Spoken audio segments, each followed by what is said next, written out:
Buenas tardes, muy bienvenidos. Les doy la bienvenida en nombre de la Fundación Henrik Böll al lanzamiento de su Atlas de Plástico en esta última actividad de la Semana del Libro Böll, que forma parte de la Feria Internacional del Libro de Guadalajara. El Atlas de Plástico es una radiografía al problema de la contaminación por plástico, sus impactos, sus causas y sus desafíos. Y para hablar de este problema estamos con Aletia Vázquez, investigadora de la Universidad Autónoma Metropolitana, y con Guillermo Román Moguel, consultor para el Programa de Naciones Unidas para el Desarrollo PNUD. Gracias por estar aquí con nosotros. Para partir, quisiéramos poder entender un poco cuál es la magnitud del problema de la contaminación por plásticos. Se estima, hay organizaciones, estudios que estiman que 11 millones de toneladas de desechos plásticos llegan a los océanos cada año, lo que más o menos quiere decir que cada minuto un camión repleto de basura se vierte en el mar.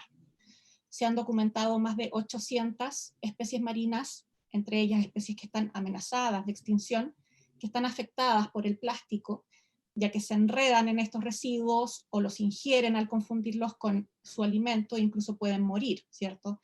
Pero además los microplásticos, que son los residuos de plástico fragmentados en diminutos pedazos, tienen un impacto más extendido aún porque mayor es la gama de organismos que pueden comerlos, ¿no? De esa manera estos microplásticos entran en la cadena trófica de todo el ecosistema marino. Pero no solo el problema está en el mar, ¿cierto? Sino que también acumulamos plástico incluso en el aire que respiramos y en el suelo, donde según el informe de este atlas de plástico, la contaminación de plásticos por suelo puede ser incluso entre 4 y 23 veces más alta que en los mares. Entonces, quisiera poder preguntarles qué se sabe sobre el impacto que puede tener para la salud de los ecosistemas, así como para la salud del ser humano la acumulación de esta contaminación. Entiendo que hay mucho aún que no se sabe de cuál es el impacto, ¿no? Entonces, ¿qué se sabe y qué no se sabe aún? Y bueno, creo que en las últimas décadas ha crecido la conciencia general sobre esta problemática, en gran medida debido a la presencia de los residuos plásticos en los ecosistemas naturales, como el medio marino, que nos da imágenes que seguramente a todos nos preocupan y nos generan mucha inquietud. Sin embargo, como bien apuntaste, eso es solo un reflejo de un problema global más grande. Los plásticos son materiales muy útiles sin los cuales no sería posible la vida actual tal como la llevamos. Sin embargo, la velocidad a la que ha crecido su consumo, su aplicación en artículos de vida útil corta y la forma incorrecta de su manejo cuando se convierten en residuos han hecho que tengamos distintos impactos a diferentes niveles. Los plásticos van a llegar a los sitios de disposición, donde en general van a permanecer por largo tiempo. Alguna proporción menor a lo que desearíamos se va a reciclar o se va a aprovechar energéticamente, pero también una parte va a llegar a nuestros ecosistemas cuando no son manejados adecuadamente. Los impactos, ya mencionaste algunos muy importantes. Los plásticos en el mar alteran la cadena trófica y alteran en general el ecosistema. Pueden ser ingeridos por distintas especies. Además de eso, pueden servir como un vehículo en el cual se adhieren distintos contaminantes que están presentes en el medio marino, y de esta manera, si un organismo los ingiere, está al mismo tiempo consumiendo otras sustancias que pueden ser tóxicas o bioacumulables y transmitirse a través de la cadena trófica. El impacto en el ser humano es algo en lo que todavía se está trabajando, porque es algo muy difícil de medir, a diferencia de lo que se hace con distintas especies en las cuales se puede experimentar y evaluar efectos en el crecimiento, en el funcionamiento, en la reproducción. Con el ser humano no es posible realizar esto. Sin embargo, sí tenemos conciencia de que la omnipresencia de los residuos plásticos, en especial de los microplásticos, pues hace inevitable que los seres humanos tengamos contacto con los mismos. Y ante esta situación, si bien no podemos conocer el riesgo concreto que puede implicar, sí tendríamos que aplicar el principio precautorio. El problema es lo suficientemente grande para tomar medidas, a pesar de que no tengamos certeza sobre los riesgos precisos. ¿Y se tienen estimaciones de cuáles probablemente pudieran ser esos impactos en la salud de los seres humanos? Pues probablemente impactos similares a los que sufren otras especies. Tenemos dos tipos de microplásticos, los que serían relativamente grandes, que se encuentran en el rango entre 1 y 5 milímetros, pero también tenemos lo que se conoce como nanoplásticos. En el caso de los microplásticos de mayor tamaño, pues estos se van a permanecer generalmente en el sistema digestivo y es probable que se eliminen a través del mismo. Sin embargo, hay estudios en otras especies de que los nanoplásticos podrían traslocarse, es decir, transportarse hacia otros sistemas en el organismo. Y ahí sí no hay una conciencia clara de cuál podría ser el problema. También la contaminación por plástico influye en el problema global que tenemos de calentamiento global, de cambio climático, ¿cierto? La ciencia ya ha demostrado la urgencia de reducir las emanaciones de dióxido de carbono a la atmósfera y sabemos que si no disminuimos en un 20% las emisiones de gases de efecto invernadero al 2030 y si no las suprimimos al 2050, la temperatura del planeta se va a elevar por sobre los 1,5 grados Celsius respecto al periodo preindustrial, y eso va a generar impactos en cadena, ¿cierto?, sobre los ecosistemas y nuestra forma de vida. ¿De qué manera la contaminación por plástico agrava o contribuye al cambio climático? Quisiera antes retomar un poco la parte de lo que se sabe del impacto. Estamos hablando en el mundo 430 millones de toneladas. Como digo, para mí es un honor participar en la presentación de un documento como este Atlas, que presenta tanta, no es información, es conocimiento, que es un grado superior. O sea, es un análisis de la información. Todavía, como decía la maestra Aletia, no se puede dimensionar.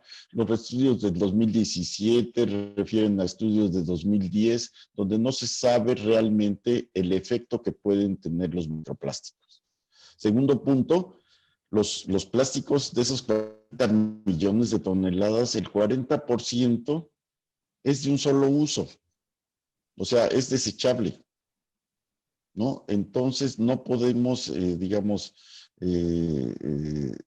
soslayar el problema que tiene que llegar, porque ese 40%, que son 170 millones de toneladas, se van a desagregar en microplásticos, que no conocemos aún el efecto que pueda tener. Sin duda va a tener un efecto.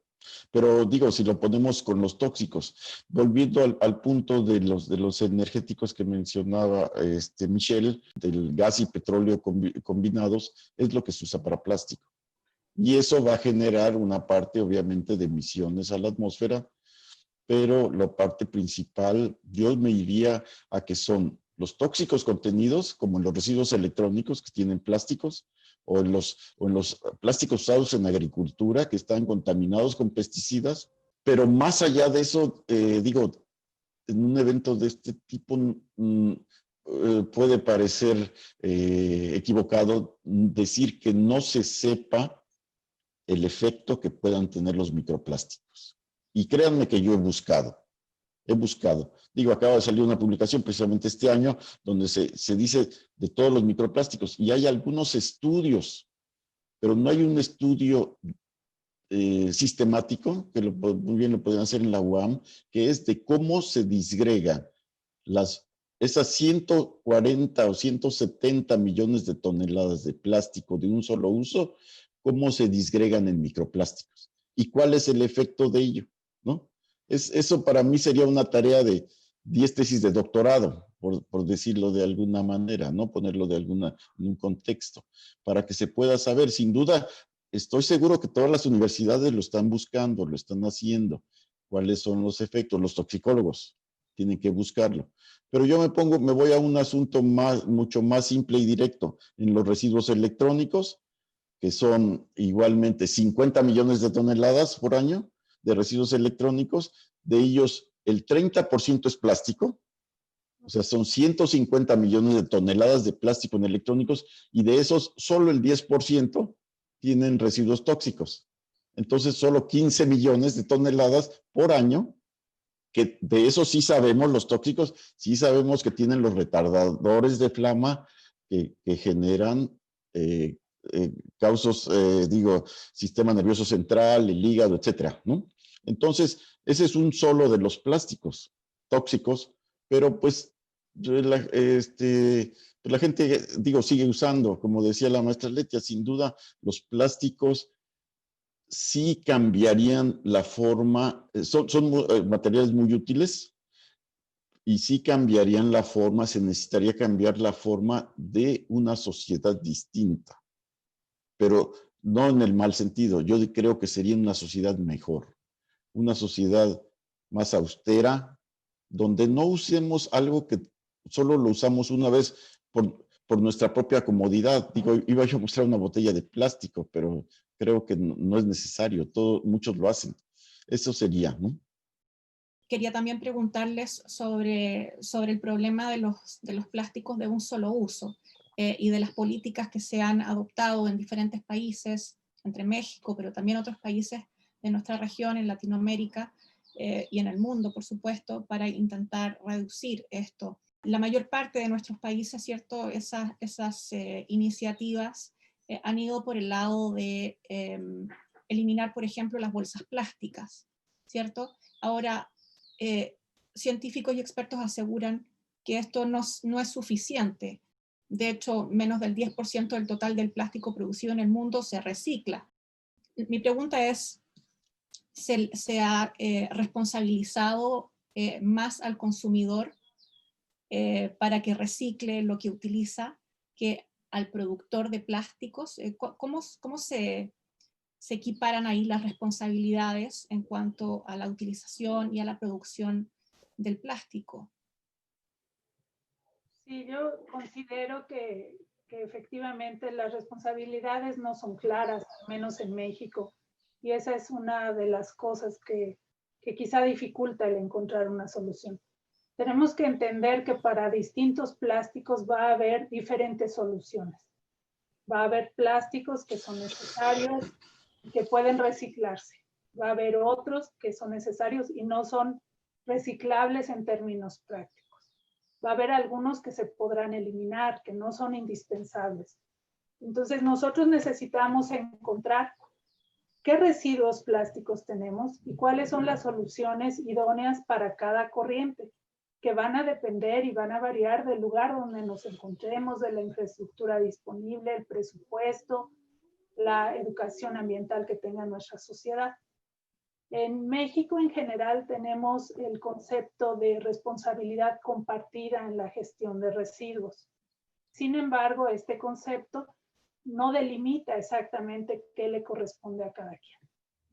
La industria se ha visto sometida, por supuesto, a mucha presión para modificar los materiales que utiliza, para dejar de producir algunos, pero estamos en un contexto en el que no queda claro hasta dónde tendría que llegar. El concepto de responsabilidad extendida que se maneja en otros países no está presente en nuestra legislación, y eso limita bastante el margen de lo que se puede hacer legalmente en términos de responsabilidad por parte de los productores.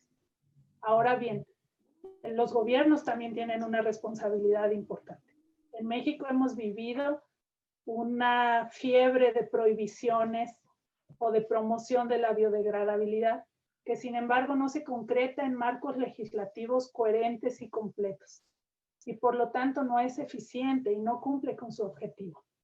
Un ejemplo es el hecho de que en muchos municipios o ciudades, estados de nuestro país, se promuevan las bolsas biodegradables sin que existan mecanismos de certificación, sin que existan laboratorios capaces de evaluarlas y sin que tengan procesos de composteo, que serían donde se tendrían que tratar este tipo de materiales, con lo cual la posible existencia de esto no redunda en un beneficio ambiental.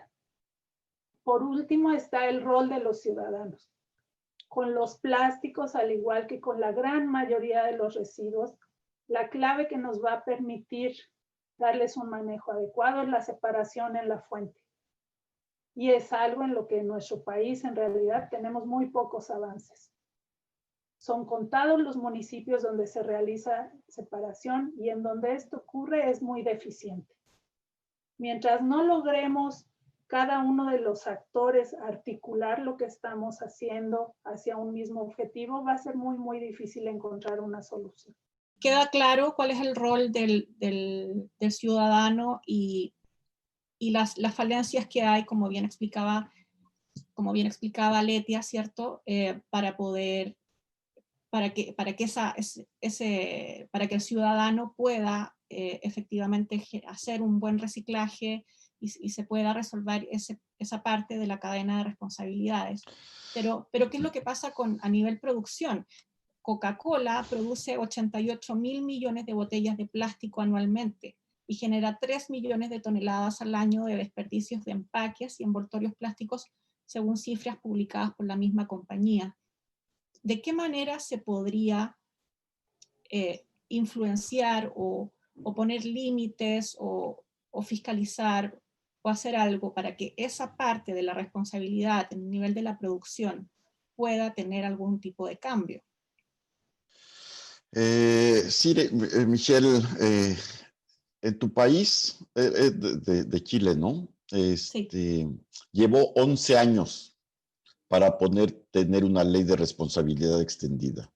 México, la ley de residuos que mencionaba Letia, tiene 26 años, ¿no? No, sí, 2004 se emitió, 2004. Tengo el dudoso honor, yo era director general de residuos de la Semarnat en ese momento, cuando se emite la ley. Yo no la hice, digo, esto ya venía cocinado de antes, y no estoy de acuerdo, no estaba yo de acuerdo, pero ya era un proceso que había pasado legislativamente. Y tiene eso, no tiene responsabilidad extendida. Es el instrumento esencial para cualquier país. La Unión Europea tiene más de 400 iniciativas distintas de responsabilidad extendida, de diferentes productos, no solo de plástico, obviamente. Entonces, digo, independientemente de las marcas, no es posible que digamos, se diga tan intensivamente que la gente es la que no sabe separar la basura. Quien produjo el artículo, y más allá de quien produjo el artículo de plástico, quien produjo lo que lleva dentro el artículo de plástico, tuvo una ganancia, una utilidad. Es muy simple. Tiene que pagar una parte de eso para recuperar esos residuos. Eso se llama responsabilidad extendida del productor, se llama pagar la externalidad que está produciendo. Si hablamos de un negocio de $1 billón, 1 billón en el sentido métrico, o sea, 1 millón de millones, no el millón, digamos, anglosajón, son 1.000 millones.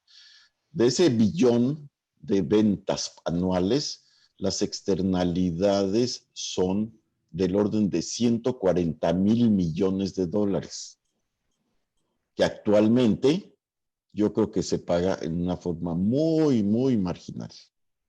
Sí, en países de la Unión Europea, en Japón, donde el productor paga porque se recoja y se procese adecuadamente los plásticos, ¿no?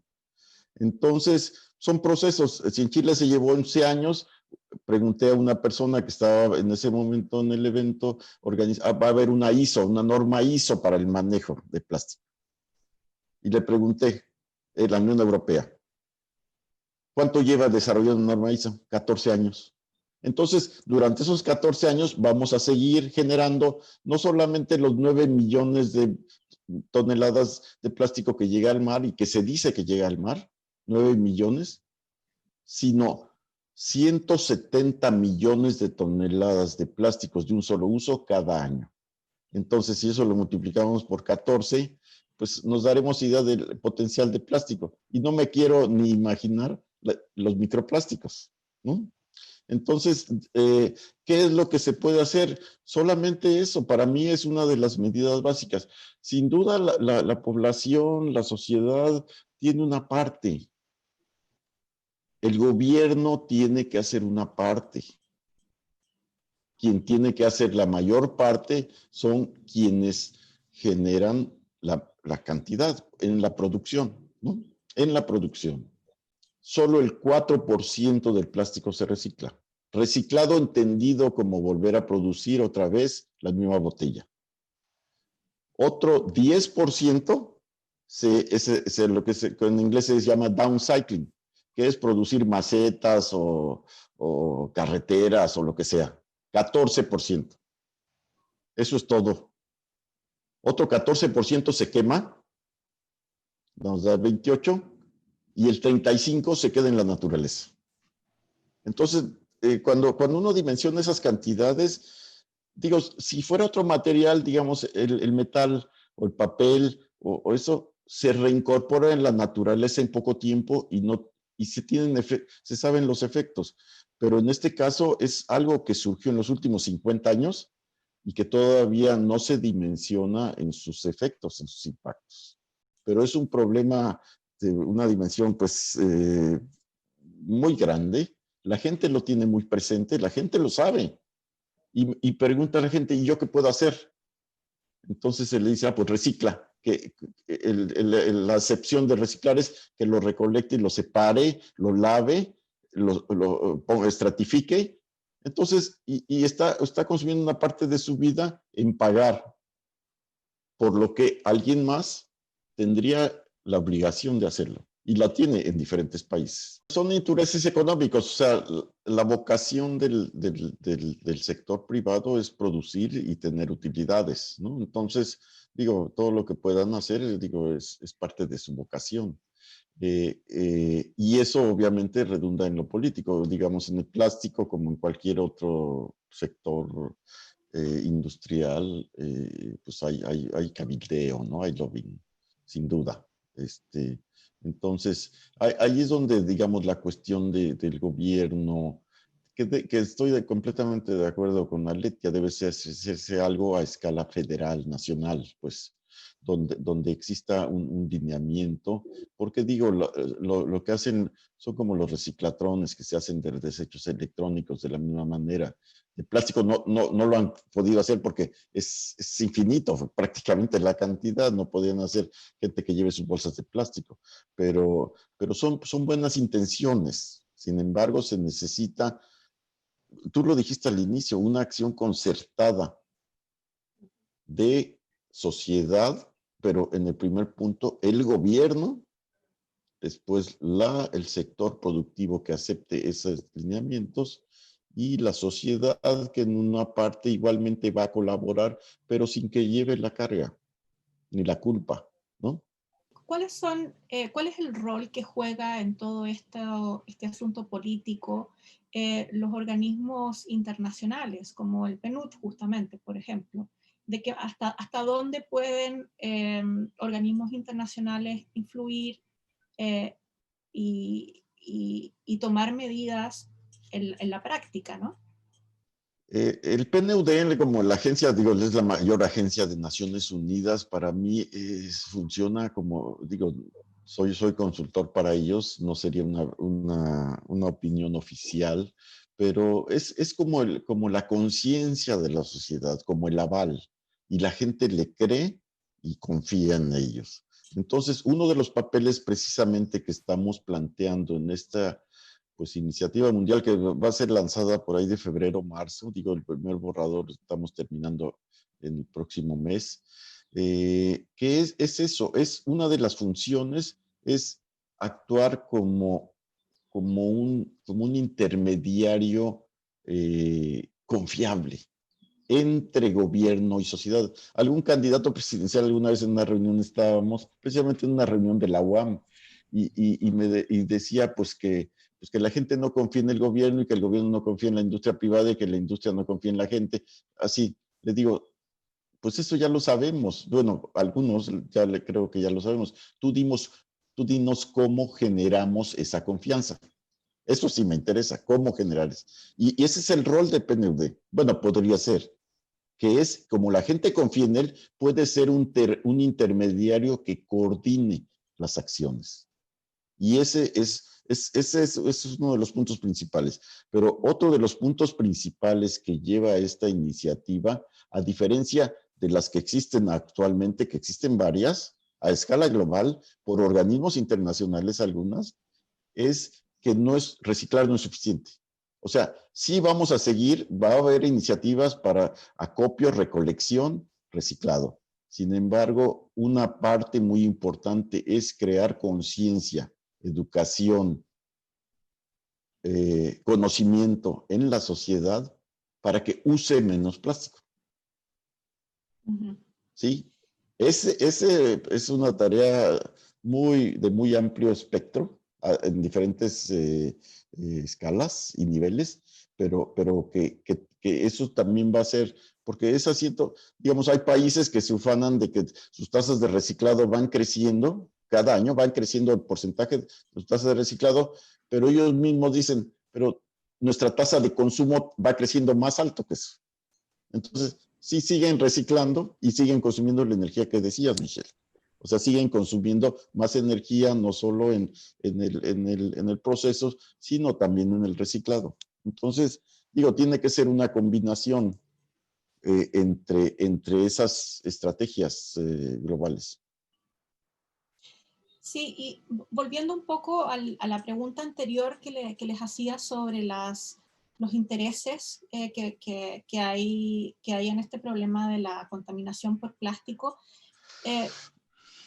me parece interesante un punto que aborda el Atlas de Plástico que elaboró la Fundación, y es que el fracking, ¿cierto?, es un impulsor clave para la producción de plástico, y en Estados Unidos, en ciertos estados, las plantas de fracking están exentas de miles de millones de dólares en impuestos. Y a su vez sabemos que el fracking también, de pronto, alguno de ustedes sería genial si pudiera explicar un poquito en qué consiste. Sabemos que también el mismo fracking tiene impactos medioambientales importantes. Entonces, ¿de qué manera también la producción de plástico está vinculado a otras maneras de impactar el medio ambiente, y cómo también hay intereses en ese sentido, ¿no? Bueno, yo no estoy familiarizada con el tema de impuestos en relación al fracking en nuestro país vecino. Sí tengo claro que el fracking pues es la tecnología que se está promoviendo en Estados Unidos y en otros países para la extracción en general del gas natural y la transformación sí en plásticos, pero en general en todos los productos del aprovechamiento de los combustibles fósiles. Es una tecnología muy discutida, muy controversial, que se tienen reportes que puede afectar cosas desde la estabilidad del suelo hasta los equilibrios y contaminar acuíferos y contaminar el mismo suelo en que se realiza.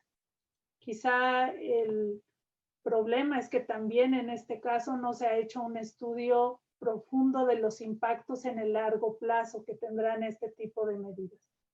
Los combustibles fósiles que se extraen se utilizan para distintas cosas. Y vamos a tener dos grandes categorías, el petróleo y el gas natural. En general, que se pueden extraer de yacimientos terrestres o de yacimientos marítimos.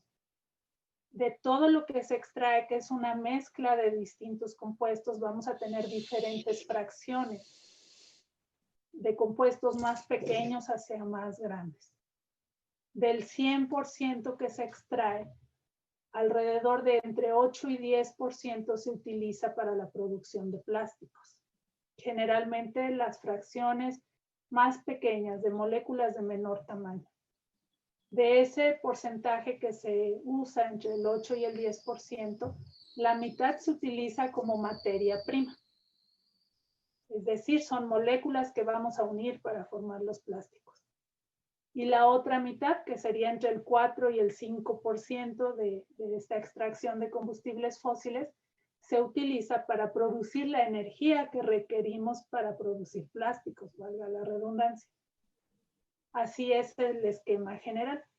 Yo me había quedado en que era 6% el consumo total, 3 para energía y 3 para materia prima. Pero bueno, si es 4, 8 o 10, pues ya es mayor, ¿no? De lo que yo tenía el conocimiento. Sí, tal vez la parte de impacto ambiental, digo, yo tendría, por decir, un sesgo hacia lo que son los residuos y lo tóxico, ¿no? Entonces, digo, porque está muy, muy alto en la percepción pública lo del calentamiento global. Y yo digo un poco en forma de broma que sí, he leído varios libros al respecto y todavía hace 10 años era reversible. Ya no es. O sea, lo único que se puede hacer es atenuar un poco, ¿no? Lo del calentamiento global. Pero decía yo que lo digo a forma de broma, pero el calentamiento global nos va a matar dentro de 100 años. En cambio, los químicos tóxicos contenidos nos están matando actualmente. Y no está tan alto en la percepción pública. Por eso era en cierta manera, mi llamada de atención hacia la parte tóxica de los plásticos, ¿no? O sea, cuando estemos considerando esos 170 millones de toneladas de plástico de un solo uso que se conviertan en microplásticos, tienen que tener un efecto en la vida marina, terrestre y de todo tipo, ¿no? Entonces, la parte de tóxicos es la parte que a veces se deja. Se habla de la energía y del calentamiento, etcétera, recursos naturales, pero se va dejando de lado cada vez en este tema. Sí, el calentamiento global, pues sí, ya nos está alcanzando, pero todavía tenemos tiempo en ese sentido, ¿no? Ahora es para mí cosas como lo que yo decía, cuando una norma ISO se tarda 14 años, pues en esos 14 años se van a generar miles de toneladas de plástico, todavía, ¿no? Sin un resguardo. ¿Y qué tipo de plásticos son los que contienen más este problema tóxico que usted señala? Iba a decir que todos, pero no, porque entraríamos en los microplásticos. Las bolsas de plástico de los supermercados están altísimo en la percepción, pero son el 2 o el 3% del problema, del plástico de un solo uso. Todo lo que compramos en un supermercado prácticamente está envasado en plástico. Las cápsulas donde vienen las baterías, un cepillo de dientes, ¿qué cantidad de plástico tiene? Antes eran de madera, ¿no? Entonces la gente ahora se preocupa de porque no va a tener en sus casas una bolsa para poner la basura. Dicen, ¿ahora qué hago? Pues hacer lo que se hacía antes, ¿no? Que era, esperaba el camión con su bote, un bote de metal, y lo vaciaba. Y ya, la bolsa no es necesaria. Eso es para bolsas de plástico. Pero si nos vamos a lo que traen los dulces, los dulcitos que comemos, un chocolate, cada uno viene empacado individualmente en bolsas de plástico individual, y tal vez el plástico es una parte, pero ese plástico trae color, viene pintado, tiene letras. Para poner eso en el plástico se utilizan solventes orgánicos y trae pigmentos. Los pigmentos están hechos de compuestos que algunos son tóxicos. Puede ser el plomo, puede ser el cadmio, según el color que se le dé, ¿no? Que si bien son fracciones muy pequeñas, pero imagínense para juntar 1 kilo de esas bolsitas, 1 kilo de polietileno a partir de esas bolsitas, que sin duda pesan menos de 1 gramo, menos de medio gramo. ¿Cómo controlamos eso? No, o sea, no es posible la recolección. Bueno, obviamente hay muchas iniciativas, se puede seguir trabajando, se pueden buscar las mejores maneras de recolectar, se va a lograr recolectar, como por ejemplo se hizo en Francia en algún momento hace años para recolectar las pilas, las baterías de aparatos eléctricos. Se hizo una iniciativa y se pusieron centros de recolección. Y después de 11 años, se dieron cuenta que 11 años en un país con tanta civilidad como Francia, no lograron rebasar el 40%. Se me hizo altísimo. ¿Cuánto creen ustedes que podríamos lograr a recolectar de estos plásticos en cuántos años en nuestros países? Digo, a mí se me hace una utopía, pues. Ya no es suficiente reciclar y recolectar, sino que es necesario detener la producción. Reducir la producción. Reducir la producción. Esa es mi hipótesis, ¿no? Y es una situación compleja, porque los envases plásticos que nos generan un gran problema cuando se convierten en residuos también son parte muy importante de las cadenas de preservación de alimentos. Entonces no son decisiones simples y cualquier tipo de línea o estrategia que se vaya a seguir tiene que tomar en cuenta el ciclo de vida de los productos, tiene que tomar en cuenta la funcionalidad que está cubriendo ese envase o eso en ese momento, y además tiene que dar alternativas viables, porque sustituir un desechable plástico por un desechable de otra cosa en realidad no es una solución. Entonces, como sociedad también debemos estar conscientes que este proceso va a tener costos para nosotros, no necesariamente en el aspecto económico, sino costos en la forma en que consumimos las cosas. Porque para todos nosotros es muy práctico a lo mejor ir al supermercado y tener ahí una amplia gama de productos que vienen de distintos países y que están envasados de tal forma que pueden durar ahí en el anaquel muchos meses. Si queremos de verdad reducir el problema, eso ya no va a ser posible. La última pregunta sería, ¿cómo nosotros como ciudadanos podemos influir para que la cadena de producción de plásticos se reduzca? ¿Qué parte nos toca a nosotros, además de reciclar? ¿De qué manera nosotros los ciudadanos podemos influir en aquella parte de la cadena en la que directamente no participamos porque le corresponde al productor? Creo que hay 3 vías principales mediante las cuales la ciudadanía puede influir. La primera la acabas de mencionar, es el manejo adecuado de los residuos que generamos. Eso es una parte muy importante. Lo que estemos generando debemos darle el manejo que corresponda. En algunos casos será el reciclaje, pero no va a ser para todos. Entonces, eso es algo que tenemos que hacer. Nuestro segundo papel importante es como ciudadanos que exijan a sus gobiernos el tomar las medidas adecuadas. Y eso incluye informarnos, que no toda nuestra visión del mundo parta necesariamente de lo que vemos en redes sociales o en distintos medios, sino tenemos que responsabilizarnos y tener, como decía el doctor Román, conocimiento, ir más allá de la información, entender cuál es la situación. Y el tercer rol, y que es básico, es nuestro rol como consumidores. No solo en el sentido de decidir qué consumimos y responsabilizarnos de nuestro consumo y del impacto ambiental de las cosas que adquirimos, sino como consumidores que exijan, como consumidores que pidan a las empresas información, consumidores que estén vigilantes de qué hace el gobierno y qué hace la industria y de cómo eso puede impactar su vida en el corto, mediano y largo plazo. Creo que esas serían las formas principales en las que podríamos participar.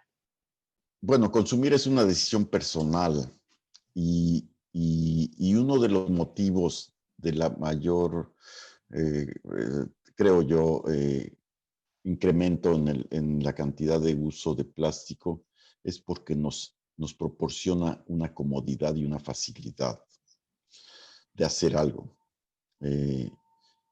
a un costo muy bajo, ¿no? Nos ahorra tiempo.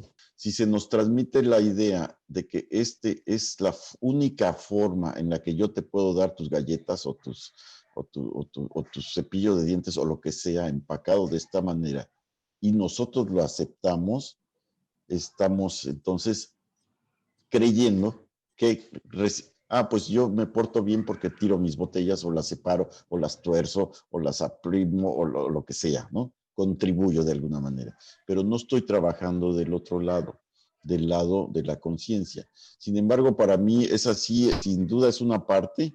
No sabría qué porcentaje decir, como se diría, qué porcentaje es el gobierno, qué porcentaje es la industria privada, qué porcentaje es la sociedad. Yo diría que el 80% es los que lo producen. Ya el otro 20% sí puede ser la otra forma, mejores sistemas de recolección de basura, sistemas más ordenados, que la gente contribuya de otra forma. Y tal vez el punto sí, muy importante de lo que mencionó Letia, es en ese sentido, o sea, la sociedad tiene que, es una expresión que se usa, tomar el poder de decisión y decir, yo no voy a presionar a mi gobierno, simplemente no voy a usar eso. Muchísimas gracias a Guillermo Román y a Letia Vázquez por conversar con nosotros en este lanzamiento del Atlas de Plástico de la Fundación Henrik Böll. Que estén muy bien. Muchas gracias. Gracias por la invitación. Un gran honor y gusto. Buena tarde, que estén bien.